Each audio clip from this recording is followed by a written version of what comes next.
সবাইকে মদিনায় নিলা, সবাইকে মদিনায় নিলা, আমায় নিলা না। মদিনা মোর আসলে ঠিকানা, বলো না মদিনা মোর আসলে ঠিকানা। যেথায় আল্লাহ সেথায় নবী, নবী যে নূরের রবি। যেথায় আল্লাহ সেথায় নবী, নবী যে নূরের রবি। দেখিবি যদি নূরের ছবি, দেখিবি যদি ছবি, যা তুই মদিনা। মদিনা মোর আসলে ঠিকানা, বলো না মদিনা মোর। ইন্নাল হামদালিল্লাহি নাহমাদুহু ওয়া নাস্তাঈনুহু ওয়া নাস্তাগফিরুহু ওয়া নাউযু বিল্লাহি মিন শুরুরি আনফুসিনা ওয়া মিন সাইয়্যাতি আ'মালিনা।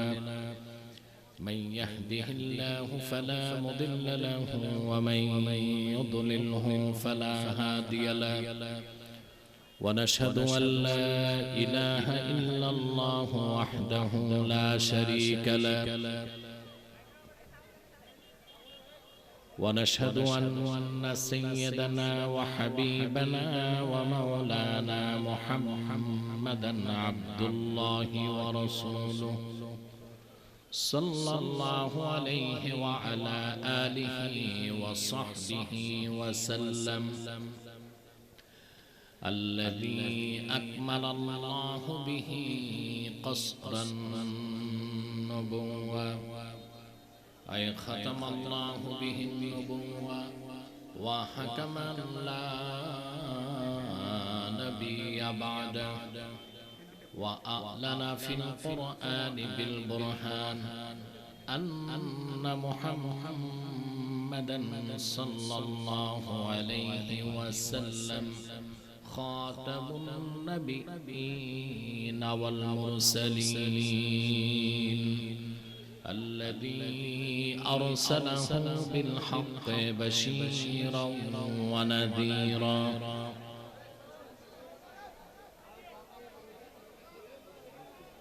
وداعيا إلى الله بإذنه وسراجا منيرا. فقد قال الله تعالى في كلامه المجيد والفرقان الحميد. মাইক ম্যান কোথায়? তোমরা ঠিক করাও না কেন? আওয়াজ বাড়লে হবে না, ক্লিন হতে হবে, সফট আওয়াজ। বসেন, সময় দেন না, আস্তে আস্তে হবে তো।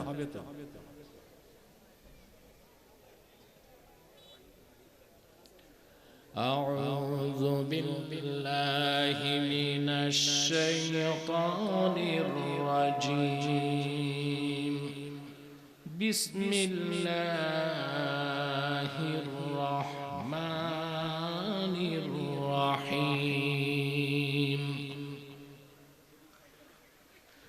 شهد الله أنه لا إله إلا هو والملائكة وأولو العلم قائما بالقسط. لا إله إلا هو العزيز الحكيم.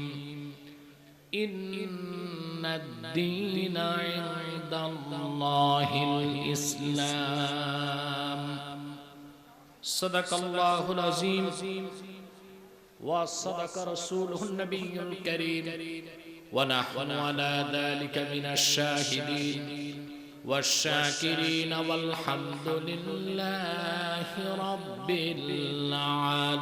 العالمين. إن الله وملائكته يصلون على النبي يا أيها الذين آمنوا صلوا عليه وسلموا تسليما اللهم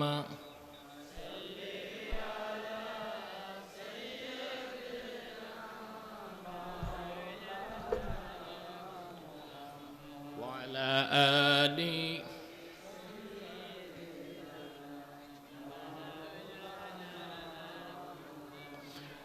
জবান খুলে পড়ুন আল্লাহুম্মা সাল্লি আলা সাইয়্যিদিনা মাওলানা মুহাম্মদ ওয়া আলা আলি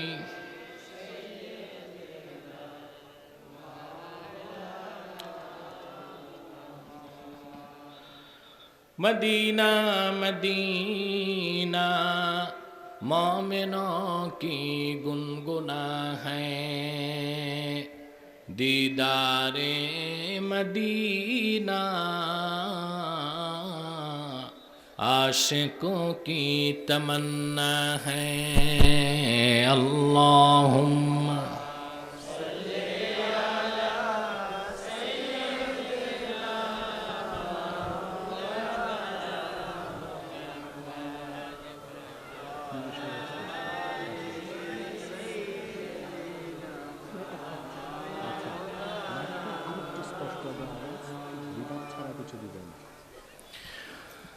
هو الحبيب الذي ترجى شفاعته لكل هول من الأهوال مقتحم اللهم صل على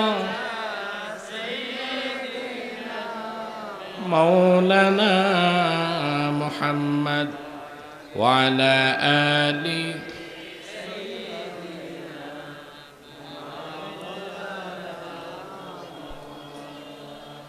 محمد رسول الله صلى الله عليه وسلم ختم الله به النبوة وحكم لا نبي بعده بلغ العلا بكماله كشف الدجى بجماله حسنت جميع خصاله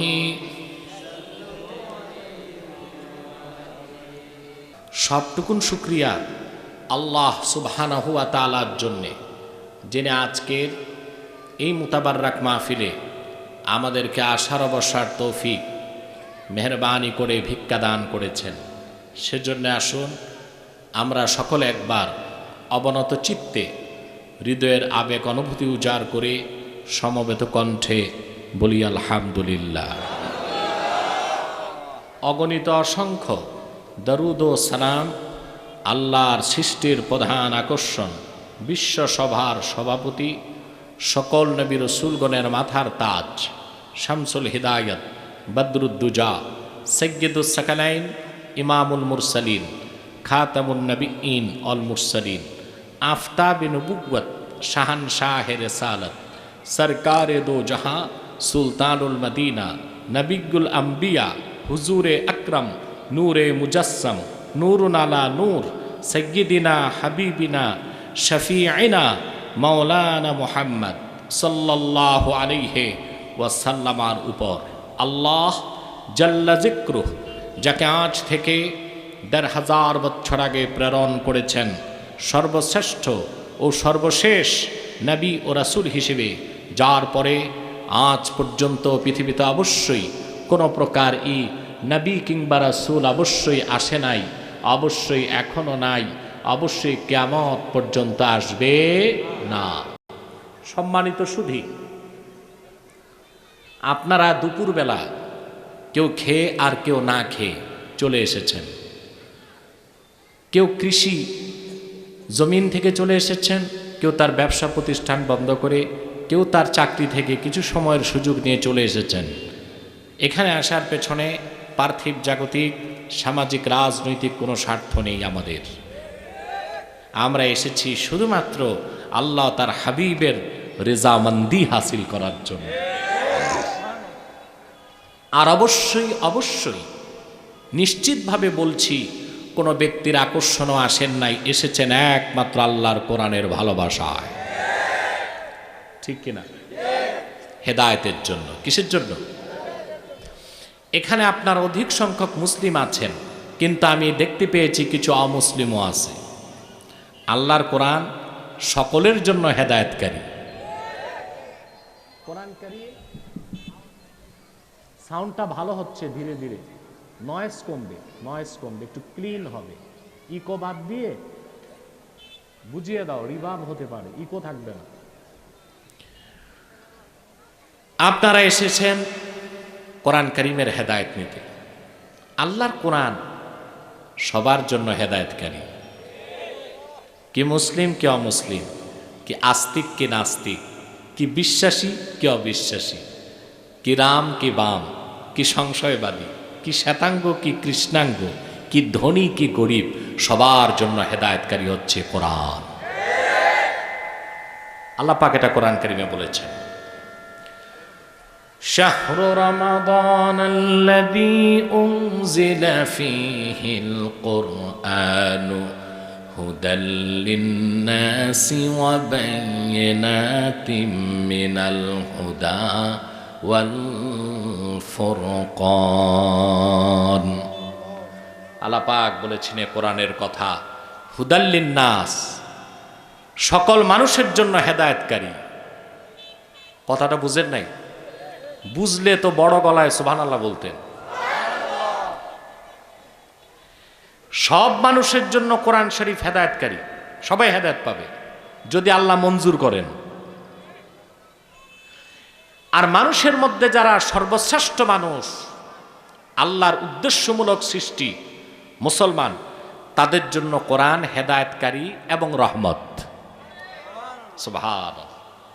তাদের জন্য শুধু হেদায়েতকারী না, হেদায়েতকারী এবং জোরে বলেন রাহমাত। এটা আল্লাহ তাআলা কোরআন কারীমে বলেছেন, ওয়ানাজ্জালনা আলাইকাল কিতাবা তিবয়ানাল লিকুল্লি শাইইন ওয়া হুদান ওয়া রাহমাতান ওয়া বুশরা লিল মুসলিমিন। আল্লাহ রাব্বুল আলামিন বলেন, মুহাম্মদ সাল্লাল্লাহু আলাইহি ওয়াসাল্লাম, এই কোরআন আপনার উপর আমি নাজিল করেছি তিবয়ানাল লিকুল্লি শাই, সব কিছুর সুস্পষ্ট ব্যাখ্যা হিসেবে।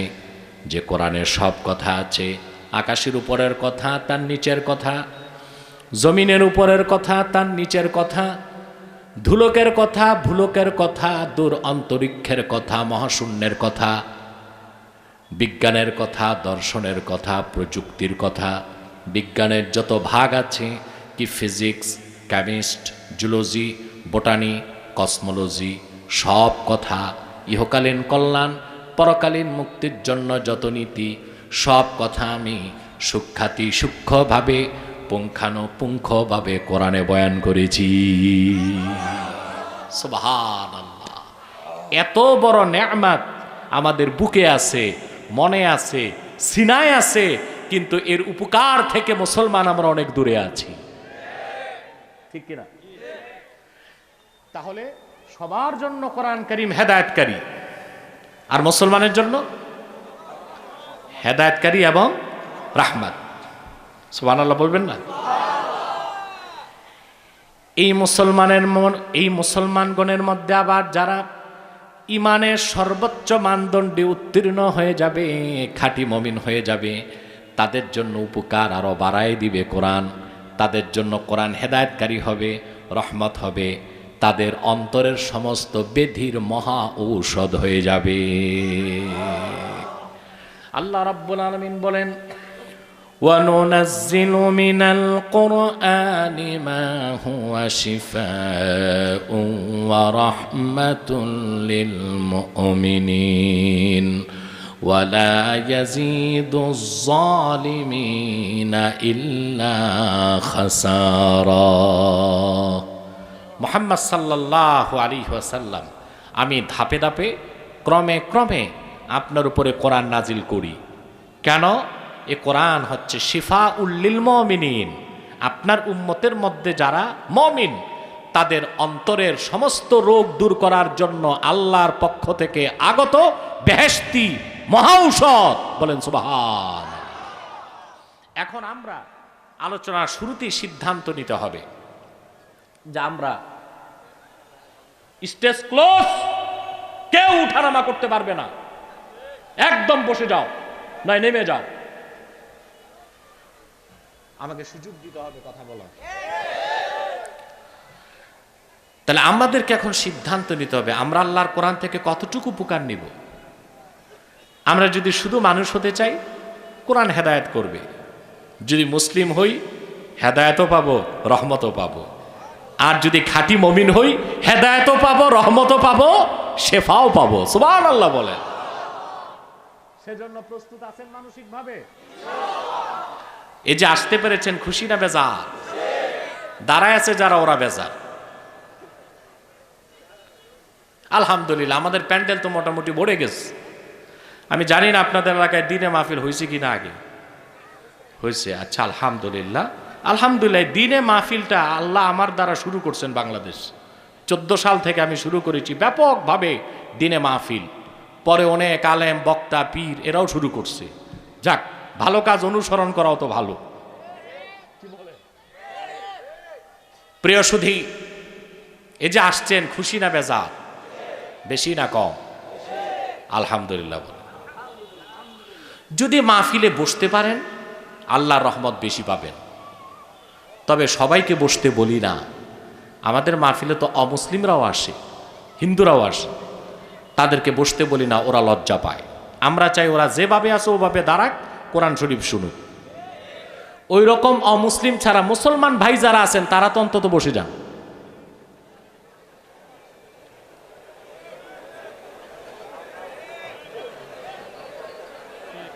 প্যান্ডেলে যান, প্যান্ডেলে যান।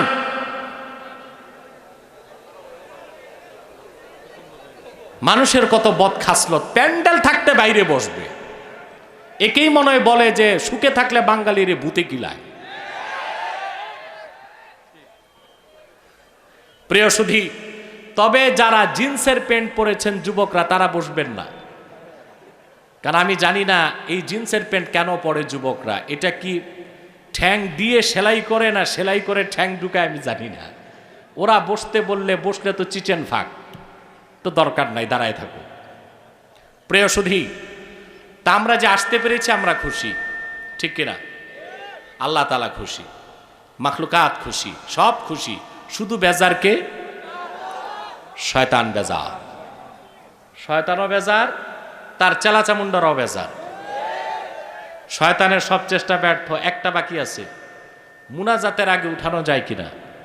আমরা তো আসরের আগেই মুনাজাত করব, অতএব আমরা একটু কষ্ট করে বসে মুনাজাত করে বাড়ি যাব ইনশাল্লাহ। শয়তান এটা চায় না, আপনার ওয়াসওয়াসা দিবে। আমরা নেক নিয়ত করে শয়তানের নাপাক গালে একটি চপেটা ঘাত করতে চাই। আমরা নিয়ত করছি কিছুক্ষণ পরে আজকের মুনাজাত করে গুনাহ মাফ করে নিষ্পাপ বেহেশতি আল্লাহওয়ালা হয়ে বাড়ি যেতে চাই। কারা কারা হাত তুলে আল্লাহ তাআলাকে দেখা। আল্লাহ কবুল করুন, আল্লাহ মঞ্জুর করুন, বলুন আল্লাহুম্মা আমিন। আসুন আমরা মূল আলোচনায় প্রবেশ করছি। আমরা আজকে তেলাওয়াত করেছি সূরা আলে ইমরান 18 নম্বর আয়াত এবং 19 নম্বর আয়াতের অংশ বিশেষ। আমার সঙ্গে আপনারাও পড়ুন, যেন প্রতিটি অক্ষরে নূর দিয়ে আল্লাহ তাআলা আমাদের অন্তরকে আলোকিত করে দেন। বলেন আল্লাহুম্মা আমিন।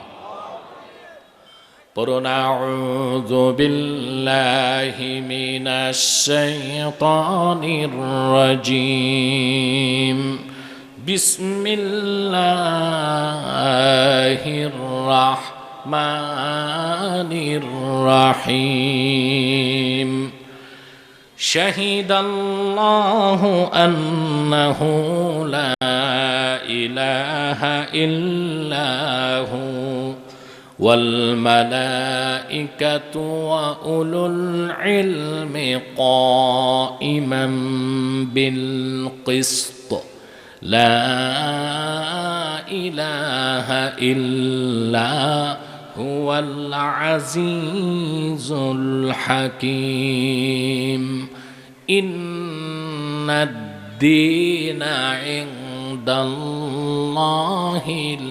ইসলাম। সাদাকাল্লাহুল আযীম। পড়েন সাদাকাল্লাহুল আযীম ওয়া সাদাকা রাসূলুহুন নবিয়্যুল কারীম ওয়া নাহনু আলা যালিকা মিনাশ শাহিদিন ওয়াশ শাকিরিন ওয়ালহামদুলিল্লাহি রাব্বিল আলামিন।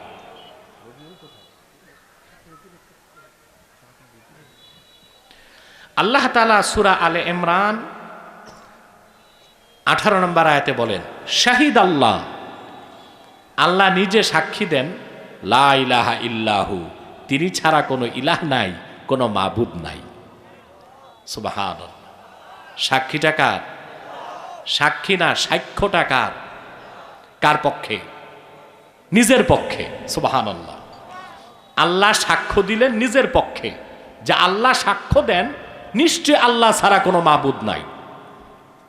ওয়াল মালায়েকা, সমস্ত ফেরেশতাগণ একথা সাক্ষী দেন আল্লাহ ছাড়া কোনো মাবুদ নাই। ও উলুল ইলমে কাইমাম বিল কিসত, আর আল্লাহর পক্ষ থেকে যাদেরকে সুষ্ঠু জ্ঞান দান করা হয়েছে, যে জ্ঞানটা পার্থক্য করতে শিখায় কোনটা সত্য কোনটা মিথ্যা, এই জ্ঞানের অধিকারী যারা, তারাও সাক্ষ্য দেয় নিশ্চয় আল্লাহ ছাড়া কোনো মাবুদ নাই। লা ইলাহা ইল্লাহু, তিনি একক, ওনার কোনো শরিক নাই। আল আজিজুল হাকিম, তিনি মহাপরাক্রমশালী এবং সর্বময় জ্ঞানী ও প্রজ্ঞার অধিকারী। বলেন সুবহানাল্লাহ। ইন্নাদ-দীনা ইনদাল্লাহিল ইসলাম, নিশ্চয়ই আল্লাহর নিকট একমাত্র মনোনীত স্বীকৃত দিন হচ্ছে ইসলাম। এই কথাগুলো আল্লাহ তাআলা বলেন। এবার আসুন আমরা একটু ব্যাখ্যায় যাচ্ছি। এই যে সাক্ষ্যটা শুনলেন, কোরআন কারিমে পূর্ববর্তী 104টি কিতাবে ও সহিফাতে এবং সমস্ত পূর্বের নবীদের কাছে আগত ওহির মধ্যে এর চেয়ে বড় কোনো সাক্ষ্য আর ছিল না। সুবহানাল্লাহ। এই সাক্ষ্যকে বলা হয়েছে কোরআন কারিমের আযমু শাহাদা, সবচেয়ে বড় সাক্ষ্য। সুবহানাল্লাহ। সূরা আলে ইমরানের এই 18 নম্বর আয়াতে যে সাক্ষ্য আল্লাহ দিয়েছেন, এটাকে বলা হয়েছে সর্বশ্রেষ্ঠ সাক্ষ্য। সুবহানাল্লাহ। এই ব্যাপারে উমদাতুল কারি শারহু সহিহুল বুখারীতে হাদিস এসেছে, তাফসীরের কিতাবগুলোতেও এসেছে। ১,৫০০ বছর আগে শাম দেশ থেকে দুইজন ইহুদি পণ্ডিত আলেম মদিনাতুল মুনাওয়ারাতে গেল। মদিনা মুনাওয়ারার দৃশ্য দেখেই তারা বলতে লাগলো যে আমরা তো আল্লাহর আখিরি নবী মুহাম্মদ সাল্লাল্লাহু আলাইহি সাল্লামের শহর মদিনা মুনাওয়ারায় চলে এসেছি। কারণ মুহাম্মদ সাল্লাল্লাহু আলাইহি সাল্লামের শহর মদিনা মুনাওয়ারার যে বর্ণনা তাওরাতে এসেছে তা হুবহু মিলে যাচ্ছে। সুবহানাল্লাহ। আপনারা মনে রাখবেন, ১,৫০০ বছর আগে ইহুদিরা মনে প্রাণে বিশ্বাস করত মুহাম্মদ সাল্লাল্লাহু আলাইহি ওয়াসাল্লাম আল্লাহর রাসূল, কিন্তু তাদের বদকিসমত ছিল যে তারা অধিকাংশ ইহুদি আল্লাহর রাসূলের উপর ঈমান আনতে পারে নাই। কিন্তু ওরা জানতো মুহাম্মদ সাল্লাল্লাহু আলাইহি ওয়াসাল্লাম আল্লাহর রাসূল। সুবহানাল্লাহ, সুবহান। তার দুটো দৃষ্টান্ত দিচ্ছি। আমাদের একজন আম্মা জান হযরত সাফিয়া, কি নাম বলেন তো? সাফিয়া বিনতু হুয়াই ইবনে আখতাব। ওনাদের বাড়ি ছিল খায়বারে। খায়বার হচ্ছে মদিনা শরীফ থেকে 170 কিলোমিটার দূরে। আমি খায়বার গিয়েছি। ১,৫০০ বছর আগে ইহুদিদের পাথর নির্মিত দুর্গ এখনো আছে, ঘুরে দেখছি। আল্লাহ রাসূল সাল্লাল্লাহু আলাইহি ওয়াসাল্লাম যখন খায়বারকে বিজয় করলেন, ইহুদি নেতারা নিহত হলো, নারীরা বন্দী হলো। বন্দীদের মধ্যে একজন ছিলেন হযরত সাফিয়া, আমাদের আম্মা জান। বন্দী হয়ে তিনি রাসূলুল্লাহর কাছে আবেদন পেশ করলেন যে আমি আল্লাহর নবী হারুনের বংশধর, আমি অন্য কোনো মানুষের কাছে যেতে চাই না, আপনার কদমে আশ্রয় চাই। আল্লাহর হাবিব তাকে সুযোগ দিলেন, তিনি ঈমান আনলেন। আল্লাহর হাবিব তাকে নিকাহ করলেন। হযরত সাফিয়া উম্মতের মা হবার মর্যাদা লাভ করলেন। কিন্তু আল্লাহর হাবিবের কাছে আসার পর রাসূলুল্লাহ দেখলেন যে হযরত সাফিয়ার গালে 5 আঙ্গুলের দাগ। আল্লাহ রাসূল জিজ্ঞেস করলেন, সাফিয়া, এত জোরে তোমার গালে থাপ্পড় কে দিছে? বসে গেছে। হযরত সাফিয়া বললেন, ইয়া রাসূলুল্লাহ, ইয়া হাবিবাল্লাহ, আজকে সকালবেলা আপনি খায়বার বিজয় করেছেন। গত রাতে আমি ঘুমায়েছিলাম, স্বপ্নে দেখলাম আকাশের পূর্ণিমার চাঁদ আমার ডান কোলে চলে এসেছে। সকালবেলায় এই স্বপ্নটা আমার স্বামীর কাছে বলার সঙ্গে সঙ্গেই সে সর্বশক্তি দিয়ে আমার গালে থাপ্পড় দিয়ে বলল, বুঝতে পেরেছি অচিরেই তুমি মুহাম্মদ সাল্লাল্লাহু আলাইহি ওয়াসাল্লামের স্ত্রী হয়ে যাবা। কি বুঝলেন মুসলমান? স্বপ্নের ব্যাখ্যা বুঝছে কিন্তু মুসলমান হয় নাই। সকালেই রাসূলুল্লাহর বিরুদ্ধে অস্ত্র ধরল আর যুদ্ধে পরাজিত হলো, কিন্তু ওরা জানতো মুহাম্মদ সাল্লাল্লাহু আলাইহি ওয়াসাল্লাম আল্লাহর রাসূল। সুবহানাল্লাহ। বুখারী শরীফে আরেকটি হাদিস এসেছে, হযরত সাফিয়া বর্ণনা করেছেন, আল্লাহ রাসূল সাল্লাল্লাহু আলাইহি ওয়াসাল্লাম যখন হিজরত করে মক্কা থেকে মদিনা মুনাওয়ারাতে আসলেন, আমি আপনাদের মনোযোগ পাচ্ছি না, আমার দিকে তাকান। আমার মনে হয় আপনারা কোরআন শরীফের তাফসীর শুনে অভ্যাস কম, গল্প গুজব কেচ্ছা কাহিনী বেশি শুনেন। না, ওগুলোতে কাজ হবে না। কোরআন শরীফ শুনবেন, লাভ হবে। কেচ্ছা কাহিনী গীত শুনে কোনো লাভ নাই। একটু মনোযোগ দেন, দেখবেন আল্লাহর কোরআনের চেয়ে শ্রেষ্ঠ, সুন্দর, মধুর কিছু আর নাই। মনোযোগ দিতে হবে। আর এই পাঁচটায় ডিস্টার্ব হচ্ছে খুব। এতবার বললাম যারা মুসলমান বসে যান, তারপরও চামড়ায় লাগে না। এটা তো গন্ডারের চামড়ার চেয়ে শক্ত। বসে, একদম বসে যান, বসে। আর স্বেচ্ছাসেবকরা একটু দায়িত্বে থাকেন যেন কেউ ডিস্টার্ব না করে। সম্মানিত সুধী, কথা খেয়াল করছেন? জিটা জোরে বলেন। আপনাদের সাথে আমার কমিউনিকেশন গ্যাপ হলে আমি কথা বলতে পারবো না। বুঝবেন, জবাব দিবেন।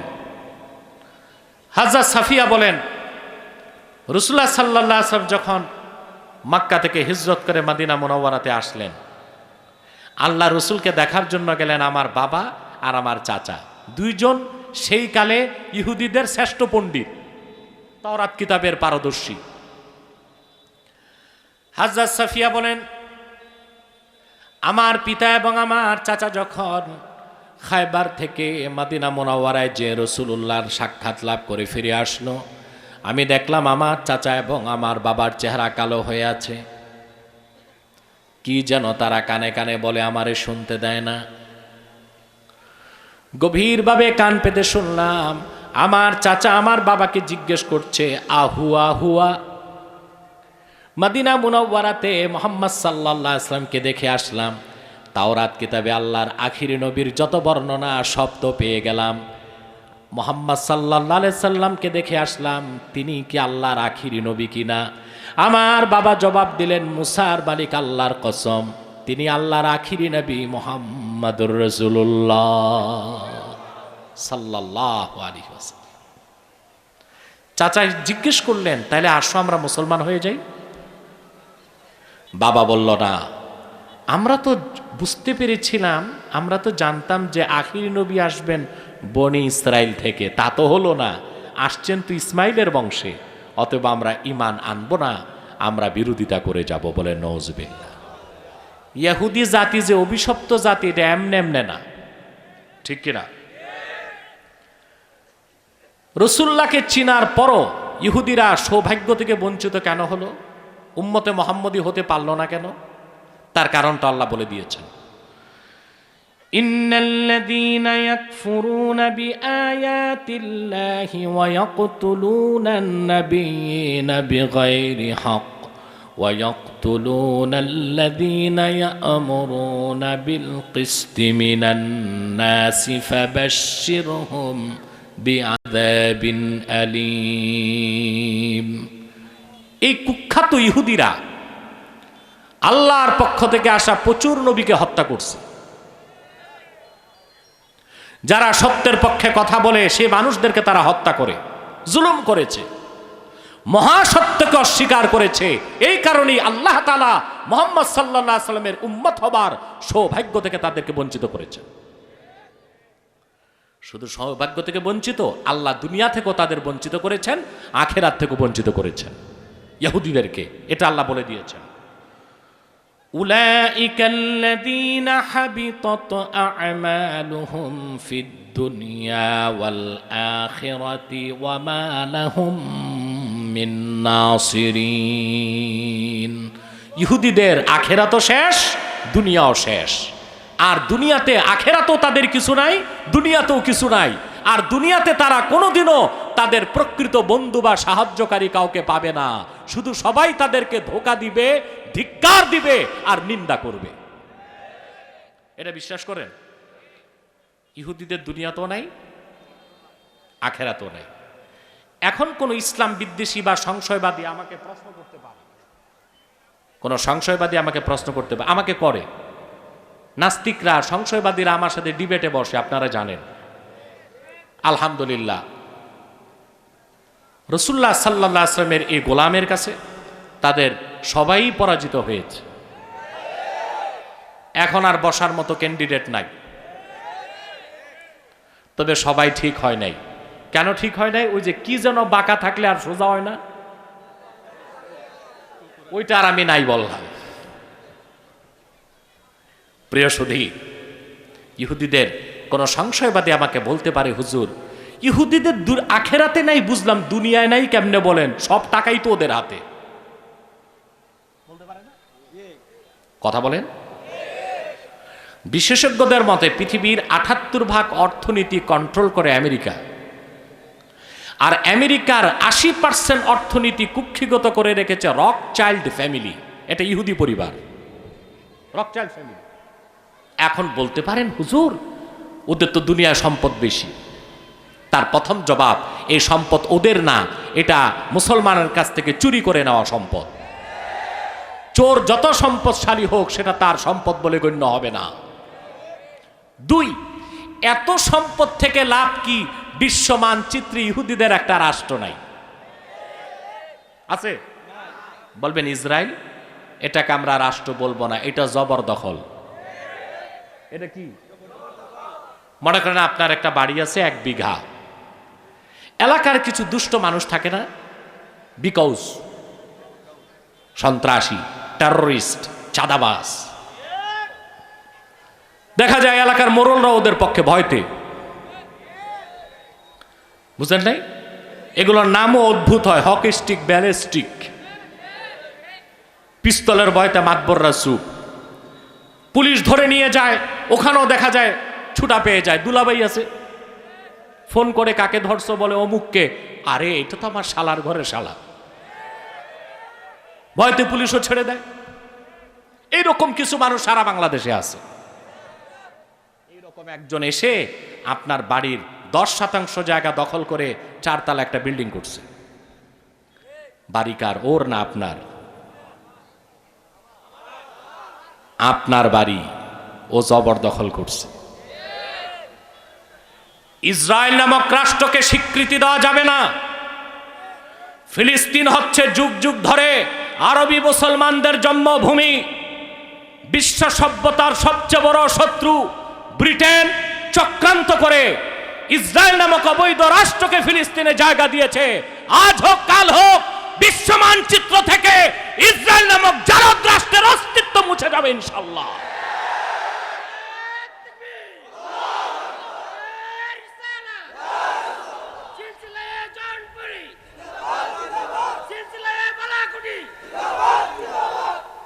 প্রিয় সুধী,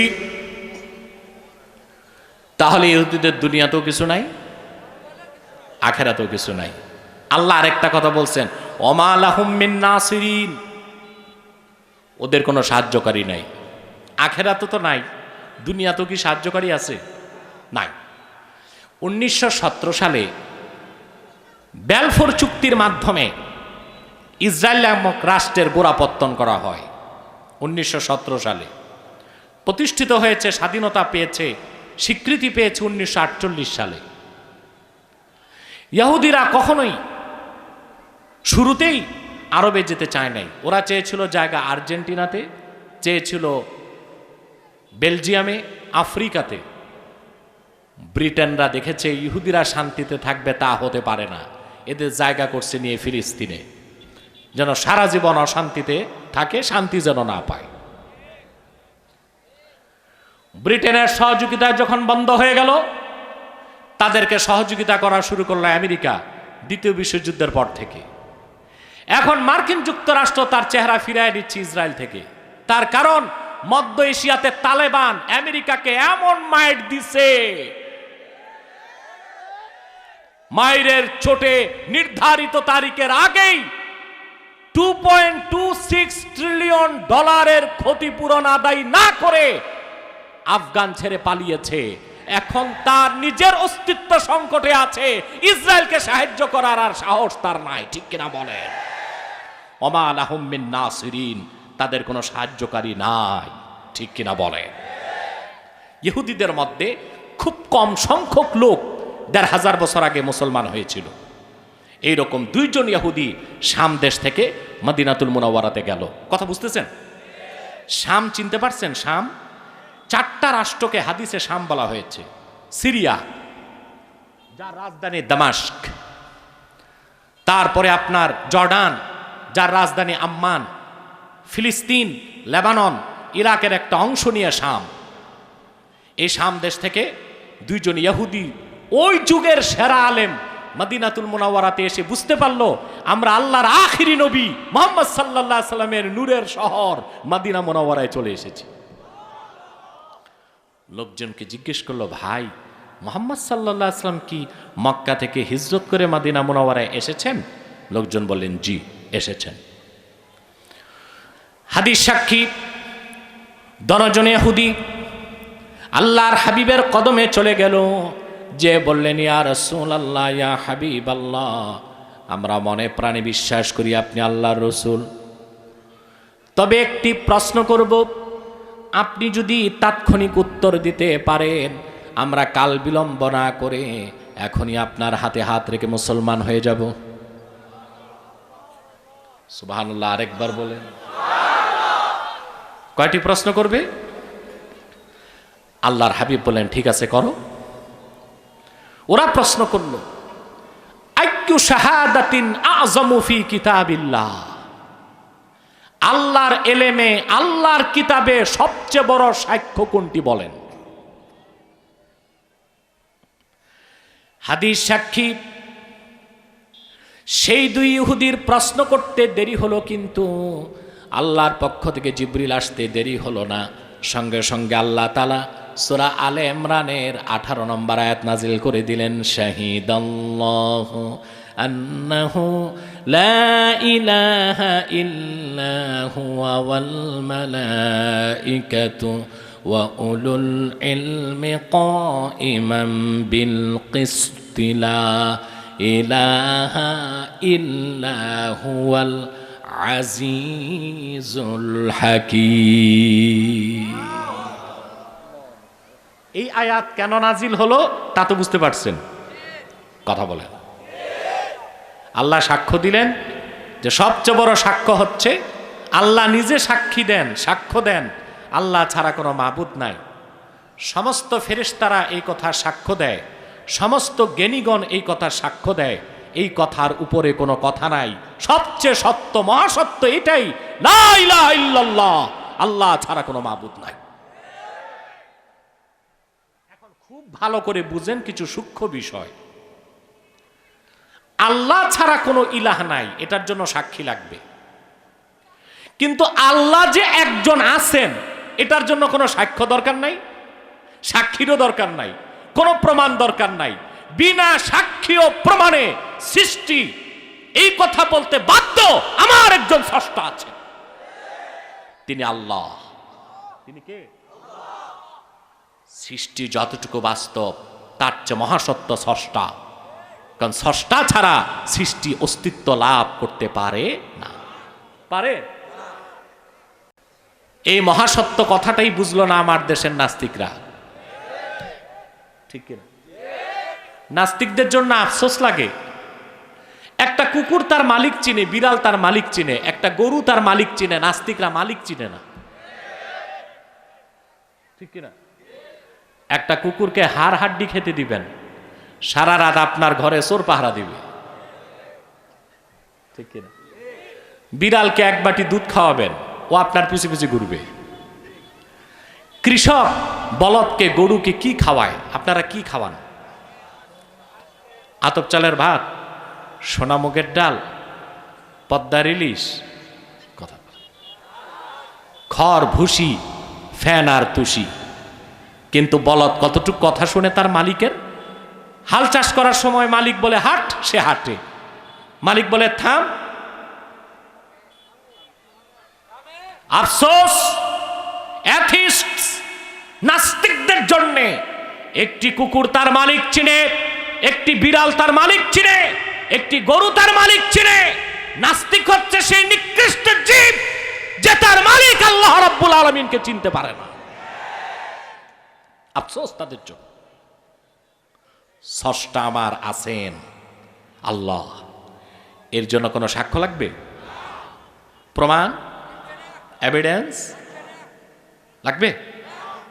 ইমাম আজম আবু হানিফা রাহমাতুল্লাহ, নাম তো শুনছেন, আমরা যার মাযহাব মানি, ওনার যুগে এক গ্রিক দার্শনিক, ফিলোসফার, দার্শনিক, মানে বলতে পারেন ওই যুগের বুদ্ধিজীবী। তবে ওই যুগের বুদ্ধিজীবী আমাদের দেশের বুদ্ধিজীবীর চেয়ে অনেক ভালো, কারণ ওদের মাথায় চুল টুল থাকতো। আর এখনকার বুদ্ধিজীবী দেখি একেবারে সাফা চাট, স্টেডিয়ামের মতো সাফ, মাথার বাইরেও কিছু নাই, ভিতরেও কিছু নাই। আর তখনকার বুদ্ধিজীবী যারা হতো, ওদের মাথায় কিছু ঘিলু থাকতো।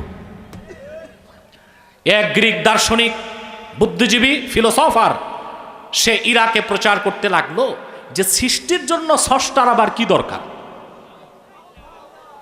নাউজুবিল্লাহ বলবেন না। বাহাসের তারিখ নির্ধারিত হলো, বাহাস করতে যাবেন আবু হানিফা রাহমাতুল্লাহ নিজে।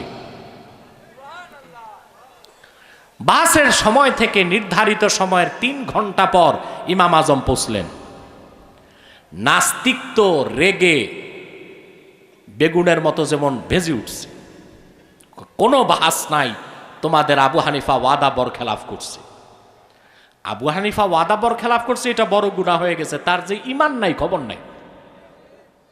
এরকম কিছু মানুষ আমাদের সমাজও আছে, 1 ওয়াক্ত নামাজ পড়ে না, 6 ওয়াক্ত মদ খায়, দূরবীনটা ইমাম সাহেবের দিকে, দোষ ধরে ইমাম সাহেবের। আর মসজিদে বেশি কথাই বলে তারা যারা 5 ওয়াক্ত নামাজ পড়ে না, শুধু জুমার নামাজ পড়ে, ঠিক কিনা? মনে রাখবেন মুসলমান, আপনার ইমাম, আপনার নেতা অন্যায়ভাবে কোনো মানুষ যদি তারা থ্রেট করে, ওই রকম বেয়াদব মুসল্লিকে কলার ধরে মসজিদ থেকে বের করে দিবেন, কারণ আপনার নেতার সম্মান রক্ষার দায়িত্ব আপনার। তবে ইমাম মানুষ, তার ভুল হইতে পারে, সে ভুলটা একজন আলেম ধরবে। কে ধরবে? কোন আলেম তার ভুল ধরবে, তাকে সংশোধনের সময় দিবে, সংশোধন না হলে তার চাকরি বাদ। কিন্তু সকাল বিকাল সেক্রেটারি আর সভাপতির কথায় চাকরি থাকবে আর থাকবে না, ওই সুযোগ আর বাংলাদেশে দেওয়া হবে না। ইমামদেরকে সমাজে সর্বোচ্চ মর্যাদা সম্মান দিতে হবে। পারবেন না ইনশাল্লাহ? এই দায়িত্ব যুবকদেরকে হাতে নিতে হবে। রাজি আছো তোমরা? আল্লাহ কবুল করুক, আল্লাহ মঞ্জুর করুক, বলুন আল্লাহুম্মা আমিন। আর ইমাম সাহেবদেরকে বলে যে আপনারা জনগণকে সুযোগ দিবেন না আপনাদের বিরুদ্ধে কথা বলতে, আপনারা ইমামে ইমামে আবার ঝগড়া করবেন না, মিলেমিশে থাকবেন। আপনাদের মধ্যে যদি কোনো দ্বন্দ্ব হয়, তা নিজেরা বসে বড় কোনো আলেমের তত্ত্বাবধানে সমাধান করবেন। পারবেন না ইনশাল্লাহ? প্রিয় ভাই বন্ধুগণ, এখন নাস্তিক খেপে গেছে, ইমাম সাহেব তো ওয়াদা রক্ষা করে নাই, তার সাথে কিসের বাহাস? ইমাম আজম বললেন, ঠিক আছে বাহাস দরকার নাই, 3 ঘন্টা দেরি যে কেন হয়েছে তা কি বলবো? নাস্তিক বলেন। ইমাম আজম একটা গল্প বানাইলেন, বলেন দেখো, আমি তোমার কাছে বাহাসে আসার সময় মাঝখানে পড়লো ফোরাত নদী। কি নদী? দাঁড়িয়ে আছি, দেখি কোনো নৌকা নাই, পার হবো কেমনি চিন্তা করতেছি। চিন্তা করতে করতে আমার প্রয়োজনের তাগিদে দেখলাম হঠাৎ নদীর পারে একটা গাছ হয়ে গেছে। আন্দাজে সুবহানাল্লাহ কইেন না, আগে শোনেন কি হয়ে গেছে। দাঁড়াইছি এখন, গাছ তো হইল ভালো কথা, আমার তো প্রয়োজন নৌকা। হঠাৎ দেখি করাত ছাড়া গাছটা তক্তা হয়ে গেছে। তারপরে কারিগর নাই, মিস্ত্রি নাই, তক্তা জোড়া লেগে একটা নৌকা হয়ে গেছে। তারপরে আরো মজার কথা, লগি ছাড়া, বৈঠা ছাড়া, মাঝিমাল্লা ছাড়া আমি নৌকায় উঠলাম, নৌকা আমার ওপার থেকে এপার নিয়ে আসছে। নাস্তিক জনগণকে কয়, দেখছেন ইমাম সাহেবের মাথা কতটুক নষ্ট হয়েছে। মানুষের প্রয়োজনে নিজে নিজে গাছ হতে পারে, তাও আবার করাত ছাড়া কাটতে পারে, তাও আবার তক্তা হয়, তাও আবার মিস্ত্রি ছাড়া নৌকা হয়, তাও আবার মাঝিমাল্লা ছাড়া নৌকা পার হতে পারে। ইমাম আবু হানিফা বললেন, রে নাস্তিক, কারিগর ছাড়া যদি নৌকা হতে না পারে, মাঝিমাল্লা ছাড়া যদি নৌকা চলতে না পারে, এই আকাশ, এই জমিন, এত দুবাইয়ের মাঝে যা কিছু আছে, নদী নালা, গাছপালা, তরুলতা, পাহাড় পর্বত, জোয়ার ভাটা, এই আকাশ, এই জমিন, এই মহাশূন্য, এই গ্রহ নক্ষত্র, গ্রহণপুঞ্জ, নিহারিকা, ধূমকেতু, এই বিশাল বিশ্ব জগৎটা কারিগর ছাড়া কেমনে এমনে এমনে হয়ে যায়। এই সব কিছু যিনি সৃষ্টি করেছেন তিনি স্রষ্টা আল্লাহ রাব্বুল আলামিন। আর একটি নৌকা যদি একটি মাঝিমাল্লা ছাড়া নিয়ন্ত্রণ না হতে পারে, গোটা সৃষ্টি জগতের নিয়ন্ত্রণ যার হাতে, তিনি আল্লাহ, তিনি এক। তার নেতৃত্ব, কর্তৃত্ব ছাড়া বিশ্বজগৎ চলতে পারে না। নাস্তিক তৎক্ষণাৎ গ্রিক দার্শনিক ইমাম আজমের কাছে তওবা করে মুসলমান হয়ে গেল। তার ভালো করে বুঝেন, স্রষ্টা আমাদের একজন আছে, তা বুঝার জন্য সাক্ষ্য লাগবে না, প্রমাণও লাগবে না। এখন একটি প্রশ্ন করি আপনাদেরকে। ইমাম আজমের কাছে প্রশ্নটা করা হয়েছিল, প্রশ্নটা এই যুগও দরকার আছে এবং উত্তরটাও আপনাদের লাগবে। ইমাম আজমকে প্রশ্ন করা হলো, হুজুর, পৃথিবীর এমন কোনো প্রান্ত যদি থাকে যেখানে এখনো সভ্যতা পৌঁছে নাই, মনুষ্যত্ব পৌঁছে নাই, ইসলামের দাওয়াত পৌঁছে নাই, ওই এলাকার মানুষগুলোর হাসর কি হবে? তারা কি জান্নাতে যাবে না জাহান্নামে যাবে? প্রশ্ন আসে, কথা বলে না। এরকম প্রশ্ন কি এই যুগেও চলে? এখনো কি পৃথিবীতে এমন প্রান্ত আছে যেখানে ইসলামের দাওয়াত পৌঁছে নাই? জি আছে। এমন অঞ্চল আছে যেখানে মনুষ্যত্ব বা সভ্যতাই পৌঁছে নাই? কথা বলে না। তো ওই এলাকার মানুষগুলোর হাসর কি হবে? তারা জান্নাতে যাবে না জাহান্নামে যাবে? এই প্রশ্ন কি আপনাদের মনেও জাগে? বলেন। আমি উদাহরণ দিতে পারি। পৃথিবীতে এইরকম একটা জায়গা হচ্ছে অ্যামাজন জঙ্গল। আমাজন 70 লক্ষ বর্গ কিলোমিটার একটা জঙ্গল। বাংলাদেশের মতো 50টা বাংলাদেশ ঢুকানো যাবে। অ্যামাজন 9টা দেশ নিয়ে একটা জঙ্গল। কথা বুঝতে পারছেন? বিজ্ঞান বলে অ্যামাজনকে the lungs of the earth, পৃথিবীর ফুসফুস। তার মানে মানব জাতির বেঁচে থাকার জন্য যতটুকু অক্সিজেন দরকার তার 20% আমার আল্লাহ তাআলা অ্যামাজন জঙ্গলে তৈরি করে দেন। বিজ্ঞানের পক্ষে এখনো সেখানে প্রবেশ করা সম্ভব সবটুকুন হয় নাই। স্যাটেলাইটের মাধ্যমে ভিডিও তৈরি করেছে বিজ্ঞান, আমি তা দেখেছি। সেই অ্যামাজনের গহীন এমন জঙ্গল আছে যেখানে হাজার হাজার বছরে সূর্যের আলো মাটিতে পড়ে নাই, এত গভীর জঙ্গল। সেই গভীর অ্যামাজন জঙ্গলও দেখা গেছে ভিডিওতে, স্যাটেলাইটের মাধ্যমে ভিডিও রিলিজ করা হয়েছে। সেখানে মানুষ আছে, মানুষগুলোর পোশাক আছে, ভাষা আছে, সংস্কৃতি আছে, বিয়ে শাদী করে, নাচ গানও করে। তাদের কাছে কি ইসলাম পৌঁছেছে? কথা বলেন। মনুষ্যত্বই তো পৌঁছে নাই, তাদের হাসর কি হবে? প্রশ্ন আসে। আরেকটি অঞ্চলের কথা বলতে পারি, এটা হচ্ছে বরফের অঞ্চল, মেরু অঞ্চল। মেরু অঞ্চলে যারা থাকে, বসবাস করে বরফে, তাদেরকে বলা হয় এস্কিমো। কি বলা হয়? এস্কিমো। ওখানে তাপমাত্রা কত জানেন? কত ঠান্ডা? -20 ডিগ্রি সেলসিয়াস। ওদের ঘরটাও বানায় ওরা বরফ দিয়ে। বাংলাদেশে এখন তাপমাত্রা কত? 18-19 হবে। কথা বলে না। 4 ডিগ্রি সেলসিয়াসে পানি বরফ হয়, তারপর 3, 2, 1 একের নিচে ঠান্ডা কি -1 -2, ওখানে তাপমাত্রা -20 ডিগ্রি। ওই রকম একজন বরফের মানুষ এস্কিমোকে ফ্রিজে ভরে যদি বাংলাদেশে আনেন, ফ্রিজ খুললে বাইরে বের করলেই ও গলে যাবে তাপে। আমি চিন্তা করলাম ওরা খায় কি? ওখানে তো আগুন ধরতে পারে না, চাষাবাদ হয় না, ওরা খায় কি? জবাব পেয়েছি, সেই বরফের নিচে আল্লাহ তাআলা তাদের জন্য তাজা মাছ তৈরি করে রেখে দিয়েছেন। রান্নার প্রয়োজন হয় না, বরফ খুঁড়ে তাজা মাছ বের করে কাঁচাই খেয়ে ফেলে, রসগোল্লার মতো মজা লাগে, মিঠা মিঠা লাগে। রিজিক আল্লাহ কোথায় পৌঁছে দিয়েছেন দেখছেন? সে এস্কিমো বরফে যে মানুষগুলো থাকে বর্তমানে মেরুতে, উত্তর মেরুতে, ওদের মোট সংখ্যা এখন 1 লক্ষ। কত? ওদের কাছে এখনো ইসলামের দাওয়াত পৌঁছে নাই।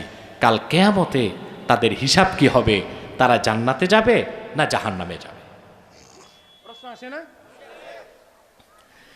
ইমামে আজম আবু হানিফা রাহমাতুল্লাহকে প্রশ্ন করা হলো, এরকম মানুষের হিসাব কি হবে?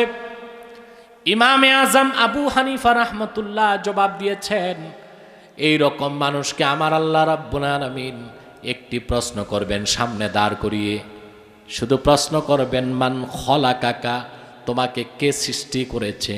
সে যদি জবাব দেয় আল্লাহ, তার হিসাব শেষ, আল্লাহ তারে জান্নাত দিয়ে দিবে। তার কারণ স্রষ্টা একজন আছেন, তিনি আল্লাহ। এটার জন্য কোনো সাক্ষ্য লাগবে না, সাক্ষীও লাগবে না, এটার জন্য কোনো প্রমাণের প্রয়োজন নাই। তা সাক্ষ্য কোন জিনিসের জন্য? আল্লাহ এক, ওনার শরীক নাই, ইবাদত হবে একমাত্র আল্লাহর। এই মহাসত্যের পয়গাম পৌঁছাতে সাক্ষ্যর প্রয়োজন। এই সাক্ষ্যটা দিয়েছেন আল্লাহ নিজে, তিনি এক। এই সাক্ষ্য দিয়েছে সব ফেরেশতা, তিনি এক। এই সাক্ষ্য দিয়েছে লাখের উপর নবী রাসূল, আল্লাহ এক। সুবহানাল্লাহ বলবেন না? লক্ষাধিক নবী রাসূল সাক্ষী দিয়েছেন লা ইলাহা ইল্লাল্লাহ, আল্লাহ ছাড়া কোনো মাবুদ নাই। আর এই সাক্ষ্যটা চূড়ান্তভাবে দিয়েছেন আখিরি নবী, নবীগণের মাথার তাজ, নূর নবী আমার মুহাম্মাদুর রাসূলুল্লাহ ১৫০০ বছর আগে। কিন্তু একটু পার্থক্য আছে। লাখের উপর নবী দাওয়াত দিয়েছেন, সাক্ষ্য দিয়েছেন আল্লাহ ছাড়া কোনো মাবুদ নাই। সব নবী আল্লাহর কথা কানে শুনেছেন, কোনো একজন নবী আল্লাহকে চোখে দেখেন নাই। কিন্তু নবীগণের মাথার তাজ মুহাম্মদ সাল্লাল্লাহু আলাইহি ওয়াসাল্লাম, আল্লাহ এক, এ কথা সাক্ষ্য দিয়েছেন। আল্লাহর কথা কানেও শুনেছেন, আমার আল্লাহকে চোখেও দেখেছেন। আপনারা জানেন, কানে শুনে সাক্ষী দেওয়া আর চোখে দেখে সাক্ষী দেওয়ার মধ্যে পার্থক্য আছে। লাখের উপর নবী সাক্ষ্য দিয়েছেন আল্লাহ এক, শুধু কানে শুনে। আর আমার নূর নবী সাক্ষী দিয়েছেন আল্লাহ এক, কানেও শুনেছেন আল্লাহর কথা, আল্লাহকে চোখেও দেখেছেন। সেজন্য লক্ষাধিক নবী রাসূলের সাক্ষ্য এক পাল্লায় দিল, আমার নূর নবীর সাক্ষ্যের ওজন হবে না। হবে? আফসোস মুসলমান, তোমরা উম্মত হইছো রাসূলুল্লাহ ঠিক, কিন্তু আমার নূর নবীর সম্মান মর্যাদা বুঝতে পারো নাই। এই জন্যই দেখা যায় রাসূলুল্লাহর শানে তোমরা বেয়াদবি করো। কিছু বেয়াদব গোস্তাখে রাসূল রাসূলুল্লাহর শানে বেয়াদবি করতেছে, আর তোমরা তাদের ভুলগুলো ধরতে পারছো না, তাদের সংশোধনে করার জন্য তাকিদ দিচ্ছ না। তার কারণ আল্লাহর হাবিবের আরশচুম্বী সম্মান মর্যাদা যে কি তা তোমরা বুঝতেই পারো নাই। মনে রেখো মুসলমান, তুমি যদি আমার সাথে বেয়াদবি করো, এটা শুধু বেয়াদবি, ছোট একটা গুনাহ হবে। কিন্তু আল্লাহর হাবিব মুহাম্মদ সাল্লাল্লাহু আলাইহি সাল্লাম কিংবা আল্লাহর আরশচুম্বী শানে যদি বেয়াদবি করো, সেটা শুধু বেয়াদবি হবে না, কুফরি হয়ে যাবে। কি হয়ে যাবে? কুফরি। এবং ওই লোকটা কাফির হিসেবে, মুরতাদ হিসেবে তার শাস্তি হচ্ছে মৃত্যুদণ্ড।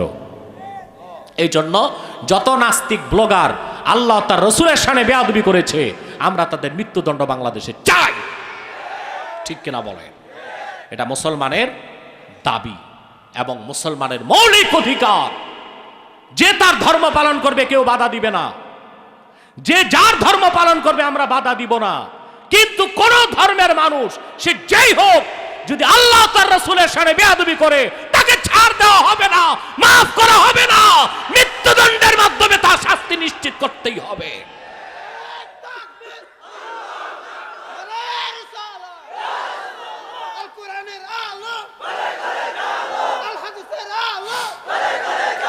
মুসলমান, রসূল আল্লাহর শানে কেউ বেয়াদবি করলে ওই মুরতাদকে 3 দিন সময় দেওয়া হবে তওবা করতে। যদি 3 দিনে তওবা না করে তাকে মৃত্যুদণ্ড কার্যকর করা হবে। কিন্তু হানাফি, শাফি, মালিকি, হাম্বলি 4 মাযহাব একমত, ইন্না শাতিমার রাসূল সাল্লাল্লাহু আলাইহি ওয়াসাল্লাম ইউকাফফার ওয়া ইউকতালু মুরতাদ্দা ওয়ালা তুকবালু তাওবাতুহু। কোন কুলাঙ্গার, কোন বেয়াদব, কোন বেঈমান যদি আল্লাহর হাবিব মুহাম্মদ সাল্লাল্লাহু আলাইহি ওয়াসাল্লামের আরশচুম্বী মর্যাদার বিরুদ্ধে সামান্যতম বেয়াদবি করে তাকে কাফের ঘোষণা করে মুরতাদ হিসেবে তার কল্লা উড়াই দিতে হবে, তওবার কোনো সুযোগ নাই। আর এই দায়িত্ব নিতে হবে রাষ্ট্রকে। এই ক্ষেত্রে রাসূলুল্লাহর শানে বেয়াদবি করলে কোনো ছাড় নাই, কোনো মাফ না। কথা বুঝতে পারছেন? আমি একটা হাদিস শোনাচ্ছি আপনাদেরকে, শুনতেছেন? উহুদ যুদ্ধে আমার নূর নবী গেলেন, যুদ্ধ করলেন, ওনার 2টা দাঁত শহীদ হয়েছিল, জানেন তো আপনারা। রাসূলুল্লাহ হাত তুলে বদদোয়া না করে কাফেরদের জন্য দোয়া করলেন, আল্লাহুম্মা হদি কওমি ফাইন্নাহুম লা ইয়ালামুন। আল্লাহ তাদেরকে হেদায়েত করো, ওদের এলেম নাই। কিন্তু কোরআন সাক্ষী, হাদিস সাক্ষী, তাফসীর সাক্ষী, খন্দক যুদ্ধে, আহজাব যুদ্ধে আল্লাহর হাবিব যখন গেলেন, সেই যুদ্ধে রাসূলুল্লাহর একজন সাহাবী শহীদ হয়েছিলেন মাত্র। সামান্য রক্তপাতে আল্লাহ খন্দক যুদ্ধে রাসূলুল্লাহকে মহাবিজয় দান করলেন। কিন্তু যুদ্ধের তীব্রতার কারণে, ব্যস্ততার কারণে আল্লাহর হাবিব ও সাহাবীগণের আসর নামাজটা ছুটে গিয়েছিল। আল্লাহর হাবিব বরদাস্ত করতে পারলেন না, হাত তুলে কাফেরদেরকে বদদোয়া করলেন, আল্লাহুম্মা ইমলা বুতুনাহুম ওয়া কুবুরাহুম নারা। আয় আল্লাহ, যে কাফেরদের কারণে আমাদের আজকের আসর নামাজ ছুটে গেছে, সেই অপরাধের কারণে কাফেরদের কবর আর সিনাগুলোকে জাহান্নামের আগুন দিয়ে ভরপুর করে দাও। চিন্তা করেন মুসলমান, উহুদ যুদ্ধে নূর নবীর 2টো দাঁত শহীদ হয়েছে, তিনি বদদোয়া করলেন না। খন্দক যুদ্ধে আসর নামাজ ছুটে গেছে, তিনি বদদোয়া করলেন। তার কারণ কি? উহুদ যুদ্ধে রাসূলুল্লাহর দাঁত শহীদ হয়েছিল, রাসূলুল্লাহ নিজের হক মাফ করেছেন। খন্দক যুদ্ধে নামাজ ছুটেছে, আল্লাহর হক তিনি মাফ করেন নাই। খন্দক যুদ্ধে মাগরিব নামাজের সঙ্গে রাসূলুল্লাহ যখন আসর নামাজকে তুললেন, আল্লাহর পক্ষ থেকে জিবরিল চলে আসলো। জিবরিল এসে আল্লাহর বাণী শোনায় দিল। আল্লাহ ডাক দিয়ে বললেন, হাবিবি কদ্দামতা হাক্কি আলা হাক্কিক। হে রাসূল, আপনি উহুদের দাঁত শহীদ হয়েছে, মাফ করেছেন। খন্দকে নামাজ ছুটেছে, মাফ করেন নাই। আপনি রাসূল তো নিজের হকের উপর আমি আল্লাহর হককে তুলে ধরেছেন। ফা আনা উকাদ্দিমু হাক্কাকা আলা হাক্কি। আজকের দিন থেকে আমি নতুন আইন করছি, আমি আল্লাহ আমার হকের উপর আপনি রাসূলের হককে তুলে ধরব। কিভাবে? আল্লাহ ঘোষণা করলেন, ফামান তারাকা সলাতা তুলা উমরিহি লা ইয়াকফুর।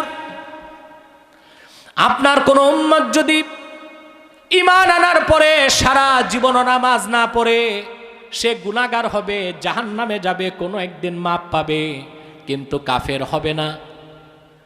ওয়ামান তাআনা শা'রাতাম মিন শা'রাতিকা ইয়াকফুর। কিন্তু কোন হতভাগা যদি আপনি মুহাম্মদ সাল্লাল্লাহু আলাইহি ওয়াসাল্লামের একটি নূরের চুল নিয়ে মন্তব্য করে, আমি আল্লাহ আইন করে দিলাম সে কাফের হয়ে যাবে। মুসলমান, হুশ জ্ঞান যেন ঠিক থাকে। তোমার আমার সাথে বেয়াদবি মাফ আছে, আল্লাহ তার রাসূলের শানে বেয়াদবি কোনো মাফ নাই, কোনো মাফ মনে থাকবে? তাহলে লক্ষাধিক নবীর সাক্ষ্য একদিক, রাসূলুল্লাহ সাক্ষ্য আরেক দিক। আল্লাহ এক, কারণ লক্ষাধিক নবী আল্লাহর একত্বের সাক্ষী দিয়েছে, কানে শুনে না দেখে। রাসূলুল্লাহ আল্লাহর একত্বের সাক্ষ্য দিয়েছেন, কানেও শুনেছেন আল্লাহর কথা, চোখেও দেখেছেন আমার আল্লাহকে। এত আস্তে সুবহানাল্লাহ বললেন। আমার তো বিশ্বাস করতে কষ্ট হচ্ছে আমি মাহফিলে না কবরস্থানে। কি মাহফিলে আছি? কথা বলেন না কবরস্থানে? তা আপনাদের খাসলটটা মুর্দারের মতো কেন হয়েছে?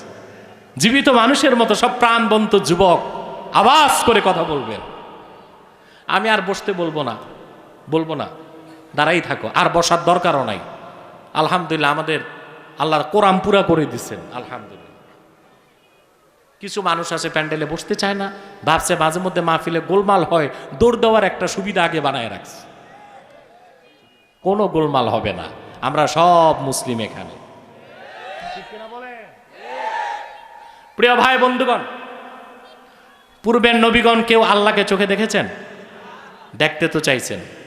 মুসা নবী তুর পাহাড়ে গেছেন। মুসা নবী তুর পাহাড়ে গেছেন, আল্লাহর সাথে কথা বলার পর আল্লাহর প্রেমের আগুন তার অন্তরে জ্বলছে। ডাক দিয়া কয়, মাহবুব আর কত জ্বালাইবা অন্তরে, শুধু তোমার কথাই শুনি, দেখতে মন চায়, একটু সাক্ষাৎ দাও। আল্লাহ তাআলা ডাক দিয়ে বললেন, লান তারানি, কখনো তুমি আমাকে দেখতে পারবে না, ফি হায়াতিকা দুনিয়া, তোমার দুনিয়ার জীবনে। মুসা নবী ছিলেন অভিমানী, একটু আবেগপ্রবণ। তিনি বললেন, আল্লাহ যতক্ষণ তোমার দিদার নসিব না হয় তোর পাহাড় মুসা ছাড়বে না। আল্লাহ বললেন, ঠিক আছে, আগে টেস্ট হোক, টেস্টে টিকলে তুমি ক্যান্ডিডেট, আমি আমার সাক্ষাৎ দিব। মুসা নবীকে আল্লাহ, আমি তৈরি আছি। আল্লাহ বললেন, উনজুর ইলাল জবাল, পাহাড়ের দিকে তাকাও। নবী মুসা পাহাড়ের দিকে তাকালেন। ৭০,০০০ নূরের পর্দার ভিতর থেকে আমার আল্লাহ তাআলা জামালি নূরের একটা ছটা তুর পাহাড়ে ছাড়লেন। পুরা পাহাড়টা জোরে খাক হয়ে যায়। নবী মুসা বেহুশ হয়ে পাহাড়ে লুটায় পড়ে, আল্লাহকে দেখতে পারলেন না। কোন নবী আল্লাহকে দেখেন নাই, শুধু আল্লাহর কথা কানে শুনেছেন। কিন্তু আমার আখিরি নবী, নবী কোলের মাথার তাজ মুহাম্মদ সাল্লাল্লাহু আলাইহি ওয়াসাল্লাম ১,৫০০ বছর আগে মেরাজের রজনীতে ধুলক বুলক ছাড়িয়ে সাত আকাশ পাড়িয়ে সিদরাতুল মুনতাহার উপরে লা মাকান ও লা জামানের উপরে ৭০,০০০ নূরের পর্দা পার হয়ে আমার আল্লাহর আরশে আজিম আরশুর রহমানে যে চর্ম চোখে আমার আল্লাহকে দেখেছে। সুবহানাল্লাহ। মেরাজের মাস আসলেই এই দেশের একদল মৌলবী, এগুলো মাঠে ময়দানে গ্রহণযোগ্যতা নেই, টেলি মৌলবী, টেলিভিশনে আছে। কোথায় আছে? ওনারা ফতুয়া দেয়, কয় না মেরাজে তো রাসূলুল্লাহ আল্লাহকে দেখেন নাই। তা আল্লাহ তার হাবিবকে দাওয়াত করে আরশে আজিমে নিলেন কেন? নামাজ দিতে। আল্লাহ রোজা দিলেন দুনিয়ায়, হজ দিলেন দুনিয়ায়, নামাজও তো দুনিয়ায় দিতে পারতেন।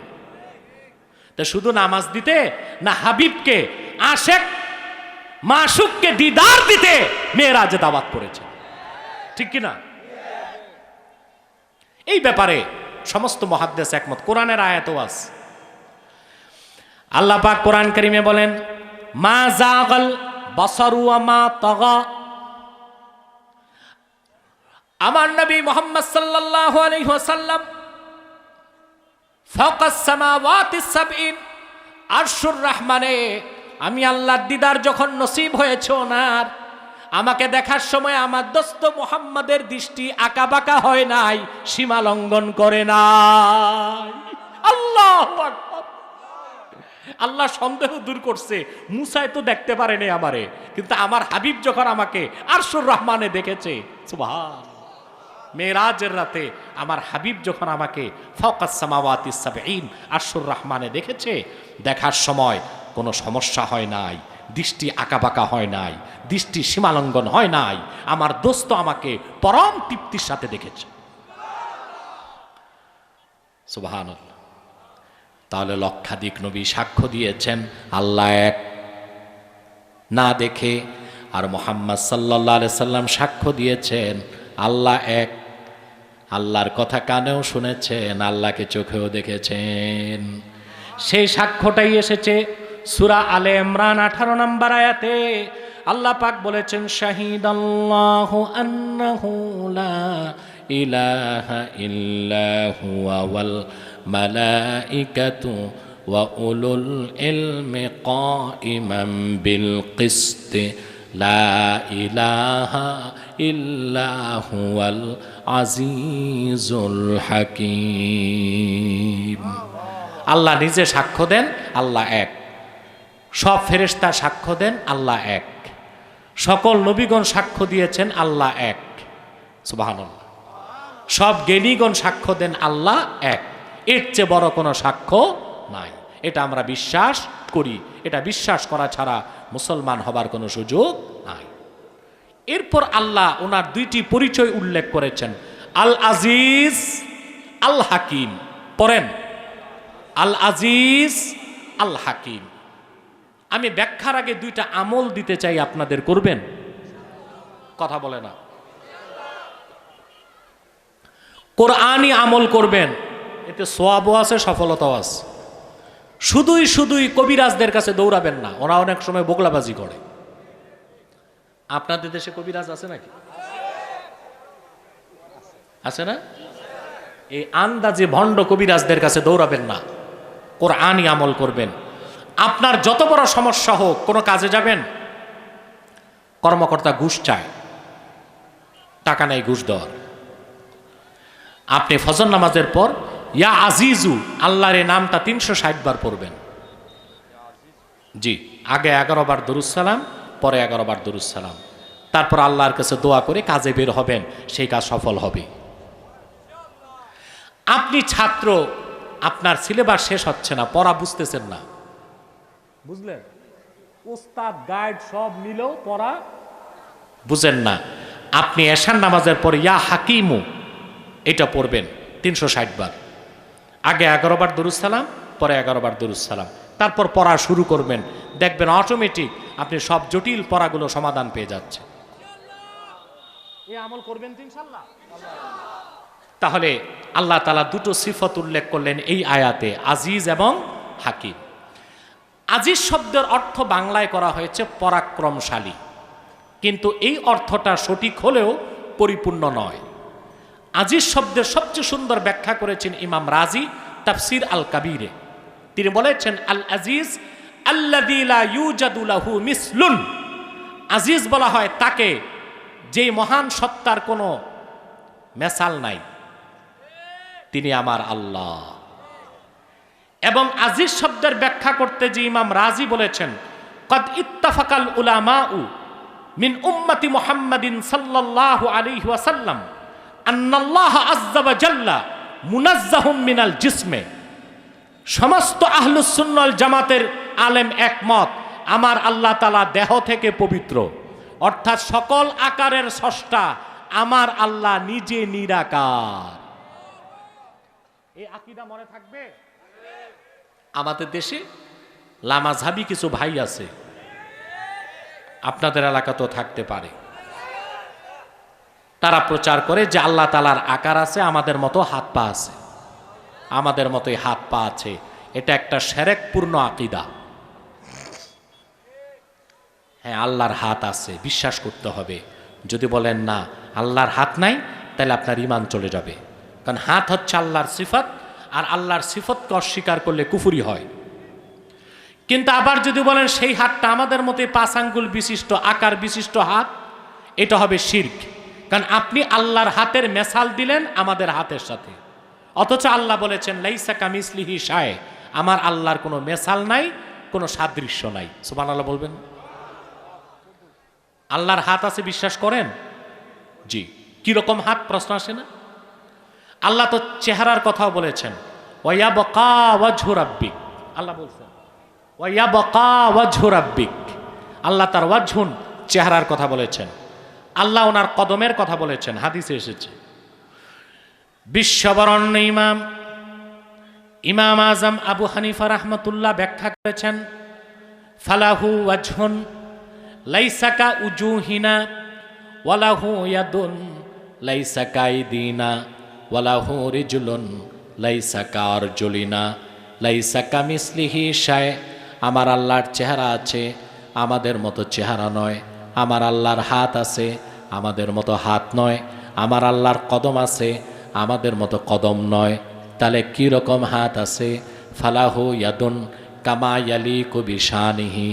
আল্লাহর ওই রকম হাত আছে যেই রকম হাত থাকা দরকার আছে।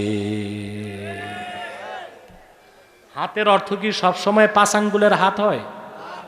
কথা বলে না। এটা কোন থানা? বাজিতপুর। নিকলিতে একটা হত্যাকাণ্ড ঘটছে মনে করেন। কোথায়? কোন দিক? উত্তর না দক্ষিণ? পূর্ব দিকে একটা হত্যাকাণ্ড ঘটছে। তো লোকজন সেখানে বলল যে এই ঘটনায় আব্বাসির হাত আছে। এর মানে কি আমার এই 18 ইঞ্চির 5 আঙ্গুলের হাত গেছে? এই হাতের অর্থ কি? আমার ইচ্ছা আছে, আমার পরিকল্পনা আছে, ঠিক কিনা? অথবা সব সময় হাত অর্থ 5 আঙ্গুলের হাত না, সব সময় হাত অর্থ আকার বিশিষ্ট হাত নয়। আমার আল্লাহর হাত আছে কি রকম? কামা ইয়ালিকু বিশানিহি। আল্লাহর যেই রকম হাত থাকা দরকার ওই রকম হাত আছে। সবচেয়ে সুন্দর ব্যাখ্যা করছেন আহমদ বিন হাম্বল। তিনি বলেছেন, ইয়াদুল্লাহি মা'লুম ওয়াল কাইফিয়া মাজহুল। আল্লাহর হাত আছে বিশ্বাস করতে হবে, কিন্তু কি রকম চিন্তা করা যাবে না। তাহলে আমাদের মুআত্তিলা হওয়া যাবে না, মুজাসসিমাও হওয়া যাবে না। কুফর থেকেও বাঁচতে হবে, শিরক থেকেও বাঁচতে হবে, ঠিক কিনা বলেন? তাহলে আজিজ অর্থ কি? আল্লাযী লা ইউজাদু লাহু মিসলুন। সে মহান পরাক্রমশালী মহান সত্তা যার কোনো মেসাল নাই, তিনি আমার আল্লাহ, তিনি হচ্ছেন আজিজ। তারপর হাকিম। হাকিম হচ্ছে যুল হিকমা, সকল প্রজ্ঞা ও এলেমের স্রষ্টা যিনি, উনি হাকিম। বলেন সুবহানাল্লাহ। একটি আয়াতের ব্যাখ্যা মোটামুটি শেষ। এখন আরেকটি আয়াতের একটা অংশ বাকি, যদি বলেন আমি 10 মিনিটে শেষ করে দিই। সময় কত? 4 মিনিট। কথা বুঝতেছেন? কিন্তু আপনারা টের পেয়েছেন 1 ঘন্টা চলে গেছে। কথা বলেন কেন? পাইলেন না? না না, সেটা কথা না। মানে আমি অধিকাংশ কোথাও আমি 1.5 ঘন্টা 2 ঘন্টার নিচে বক্তব্য রাখি না, দিনে হোক রাতে হোক। মানুষ পরে সমালোচনা করে, হুজুর 20 মিনিট কথা কইছে। ঘড়ি দেখতে হবে। আলহামদুলিল্লাহ, বাংলাদেশে অনেক বক্তা আলেমদের নাক কান কাটতেছে। এরা কন্টাক্ট ছাড়া আসে না, অ্যাডভান্স ছাড়া আসে না। আর যে কমিটিগুলো রাতে আমাকে নিতে পারে না, দিনে নেয়, ওদেরকে আমি বলেই দিই। এই যে আমাদের মোরশেদ সাহেব, মোরশেদ সেলিম, জি সেলিম সাহেব, সবাইকে বলা আছে যে আপনারা যে আমাকে নিয়ে যান ভাড়া বহন করে, এতেই চলবে, আমাকে কিছু দিতে হবে না। বলে দিই আমি সবসময়, কারণ লাখ লাখ টাকা খরচ করে মানুষ আমাকে নিয়ে যায়, বুঝতে পারছেন? সেখানে আমি যদি আবার প্রত্যাশা করি তাদের কাছে কিছু, আমি এটাকে একরকম গুনার কাজ মনে করি। খুশি মনে মানুষ যেটা দেয়, ওতে আল্লাহও খুশি হন, ঠিক কিনা? কেন বললাম যে এখানে কথা বুঝতেছেন? কন্টাক্ট করে যেই বক্তাগুলো আসে, আমি নাজায়েজ বলছি না, ফাতাওয়ায় কন্টাক্ট করা জায়েজ, তাকওয়ার খেলাফ। আর ভালো ঘরের কোন সন্তান আলেম হয়ে জনগণের উপর জুলুম করে কন্টাক্টবাজি করে টাকা নিতে পারে না। তারপর কিছু বক্তা এত ছোট ঘরের, এত কমই না, কমিটির সাথে কন্টাক্ট করছে 70,000 টাকা, অ্যাডভান্স নিয়ে নিছে 70,000, মাহফিলে যায় নাই, টাকা ফেরত দেয় না। এই টাকা বক্তার রাখা জায়েজ না না জায়েজ? জোরে বলেন। এই 2-1টা বক্তার কারণে সারা দেশের আলেমদেরকে নিয়ে নাস্তিক সমাজ মন্তব্য করার একটা সুযোগ পেয়েছে। এই বক্তাগুলোকে আলটিমেটাম দিয়ে দেন, তোমাদেরকে সংশোধন হতে হবে, নতুবা বাংলাদেশের কোন স্টেজে তোমাদের উঠতে দেওয়া হবে না। কারণ তোমাদের কারণে হক্কানি ওলামায়ে কেরাম প্রশ্নবিদ্ধ হয়ে যাচ্ছে। আল্লাহ তাআলা তারপরে বলেন, ইন্নাদ দীনা ইনদাল্লাহিল ইসলাম, একমাত্র আল্লাহর নিকট মনোনীত স্বীকৃত দিন হচ্ছে ইসলাম। সুবহানাল্লাহ বলেন, আরো জোরে বলেন সুবহানাল্লাহ। ইসলামকে আল্লাহ দিন বলেছেন, কি বলেছেন? আর একমাত্র আল্লাহর কাছে মনোনীত স্বীকৃত দিনের নাম কি? এ মিয়া সাহেব, আসর নামাজ সবাই পড়বে, আপনাদের মুনাজাত করে যাওয়া উচিত। ওনার আউলিয়া কেরাম হয়ে গেছে, ওনাদের মুনাজাত লাগে না। আমার মতো যদি গুনাহগার হন তো একটু বসেন, আমরা মুনাজাতের পর আসরের নামাজ তো এখানেই পড়তে পারবো। আর আমি আগেই ছেড়ে দিব যেন বাড়িতে যেও পড়তে পারেন। আর একটি লোকও উঠা বসা করার চেষ্টা করবেন না। প্রিয় সুধী, কথা খেয়াল করতেছেন? আল্লাহর নিকট মনোনীত দিন কি? জোরে বলেন। একমাত্র আল্লাহ স্বীকৃতি দিয়েছেন দিন ইসলামকে। আজকে বাংলাদেশে অনেকে বলে যে আমরা সাম্প্রদায়িকতা মুক্ত বাংলাদেশ করব, বলে না? ইসলাম কায়েম হলেই বাংলাদেশ অসাম্প্রদায়িক রাষ্ট্র হতে পারে। কারণ একমাত্র ইসলাম হচ্ছে অসাম্প্রদায়িক দিন, আর প্রত্যেকটা ধর্ম সাম্প্রদায়িক, নাম থেকেই বোঝা যায়। যেমন খ্রিস্টান ধর্ম, নাম প্রমাণ দিচ্ছে ধর্মটা খ্রিস্টানদের, ঠিক কিনা? ইহুদি ধর্ম, নাম প্রমাণ দিচ্ছে ধর্মটা ইহুদির। হিন্দু ধর্ম, নাম প্রমাণ দিচ্ছে ধর্মটা হিন্দুর। বৌদ্ধ ধর্ম, নাম প্রমাণ দিচ্ছে ধর্মটা বৌদ্ধের। কোরআন শরীফের কোথাও ইসলামকে বলা হয়েছে মুসলমানের ধর্ম আছে? কি বলা হয়েছে? ইসলামকে বলা হয়েছে দ্বীনুল্লাহ, এটা আল্লাহর ধর্ম। ইসলাম কি আল্লাহ কি বলছেন? ইযা জাআ নাসরুল্লাহি ওয়াল ফাতহু ওয়া রাআইতান নাসা ইয়াদখুলুনা ফি দীনিল্লাহি আফওয়াজা। ইসলামকে আল্লাহ বলেছেন দ্বীনুল্লাহ, এটা আল্লাহর দিন। অতএব আল্লাহর জমিনে আল্লাহর দিন কায়েম হলেই সকল ধর্মের লোক নিরাপত্তাও পাবে, শান্তিও পাবে, ঠিক কিনা? ইসলাম দিন, দিন হিসেবে আল্লাহ ইসলামকে স্বীকৃতি দিয়েছেন, মনোনীত করেছেন, ঠিক কিনা? এই দিন কি শুধু দাড়ি রাখলেন, টুপি লাগাইলেন, জুব্বা পড়লেন, আপনি মুসলমান হয়ে গেলেন নাকি? তিনটি জিনিসের সমষ্টির নাম দিন ইসলাম। কয়টি জিনিস? আমার দিকে তাকান। কয়টি জিনিস? ঈমান, ইসলাম, ইহসান, তিনে মিলে দিন ইসলাম। এই তিনটা যখন আপনি পালন করবেন তখন আপনি খাঁটি মুসলিম এবং মুমিন। প্রথমে কি? ঈমান। ইসলামের মূল হচ্ছে ঈমান। প্রশ্ন আছে নাকি? খুব জরুরি হলে দুই একটা দিবেন, সময় তো কম।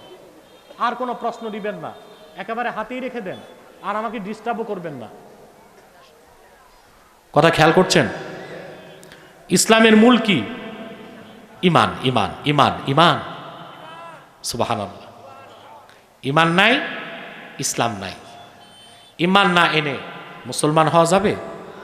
কথা বলে না।